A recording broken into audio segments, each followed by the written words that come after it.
You paid $7.66. The bottle, the cap, the label, the water, 25 cents. 25 cents of stuff. $7.66 on the tag. In between, one security line. You'll see how little of that was water, and who keeps the rest. The shop that sold it didn't set that price. There's a verdict coming. You think you paid for water. You didn't. Real numbers and real sources. First, the thing itself. About 2/3 of American bottled water starts as municipal tap. The water's worth 1/100 of a cent.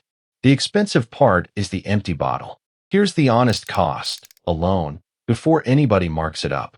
A New York drugstore sells 48 of them for $7.15 each. That shop still makes a profit. Everything after this number is somebody deciding what you'll put up with. Second, the line you crossed. One door stands between those two prices, and you can't carry water through it. 3.4 ounces. 1 quart bag. In 2026, that's still the rule at every American checkpoint. That rule screens you. It also builds a room you can't leave with water. Same city, same week. A single bottle at a drugstore runs about $2. Airside at Kennedy, the same water, $7.66. In the city, the shop already keeps most of what you hand over. Cross one checkpoint, and it's 50 times the multipack price. Airside, those 25 cents are 3% of what you paid. 3%. So follow the other 97. Third, everybody else who got paid. The shop doesn't own that space. It rents it, and the landlord earns from every sale. Median airport rent for a news and gift shop, 16.5% of gross sales. On your $7.66, that's about $1.23 to the airport. And the rent is usually the higher of that percentage or a guaranteed minimum.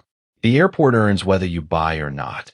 Then a 3% employee wage and benefit fee allowed on top of the cap. That one isn't gross receipts. The landlord takes no cut of it. For hands, one bottle. The water's still 25 cents of it. Everything else is somebody's margin.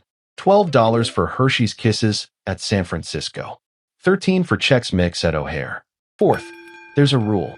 Since January 2025, no shop at Kennedy, LaGuardia, or Newark may charge more than 115% of street price. A price cap. On paper, you're covered. Now read the definition. Street price is whatever that same company charges at its own shops outside, where it already makes money. A cap on the price, anchored to a price the seller picks.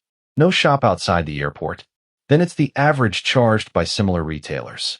Similar is carrying a lot of weight there, which is how, under a price cap, a liter of water rings up at $7.66.